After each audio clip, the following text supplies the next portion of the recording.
عام طور پر جو دیار غیر میں لوگ رہتے ہیں، غیر، وہ عام طور پر اگر آپ اور ہم اپنے بچے ان کے ہاں لے کے جائیں پڑھائی کے لیے، وہ سب سے زیادہ اور ابتدائی محنت بیسک پر کرتے ہیں، بنیاد پر، بیسک جس کو کہتے ہیں، اور اس کے لیے وہ عمدہ سے عمدہ ٹیچر رکھیں گے۔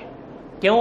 وہ سمجھتے ہیں کہ یہ بچے کی بنیاد پڑ رہی ہے، اگر یہاں قابل استاد ہوگا تو یہ بنیاد بچے کی مضبوط ہوگی، یہ مضبوط ہوگی تو اوپر جو عمارت بنے گی وہ شاندار ہوگی۔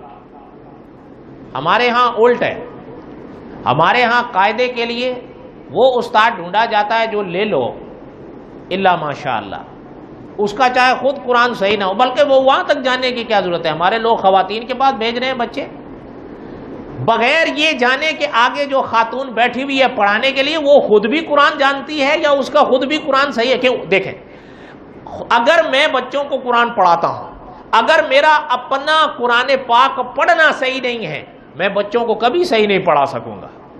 میں جب غلط پڑھتا ہوں میں اس کو بھی غلط پڑھاؤں گا، اور جب وہ غلط پڑھے گا، وہ غلط ہی ساری زندگی قرات کرے گا، وہ کیسے اصلاح کرے گا؟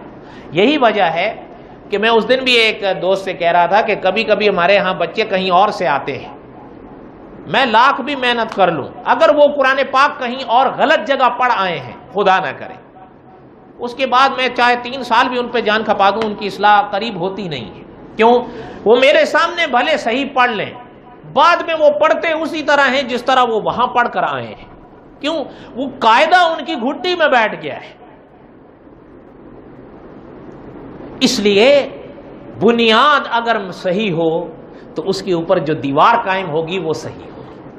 اور شیخ العرب والعجم کے الفاظ کہ اگر بنیاد ٹیڑھی ہو تو پھر آپ اس کے اوپر جو دیوار کھڑی کریں گے وہ چاہے سریا تک بھی لے جائیں وہ ٹیڑھی جائے گی۔ کیوں؟ نیچے بنیاد جو ٹیڑھی ہے۔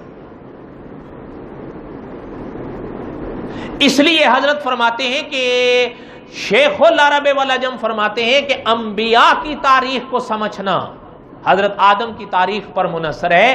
حضرت آدم کی آپ اور ہم تاریخ صحیح سمجھیں گے تو باقی انبیاء کی تاریخ سمجھنا ہمارے لیے صحیح ہو، آسان ہو۔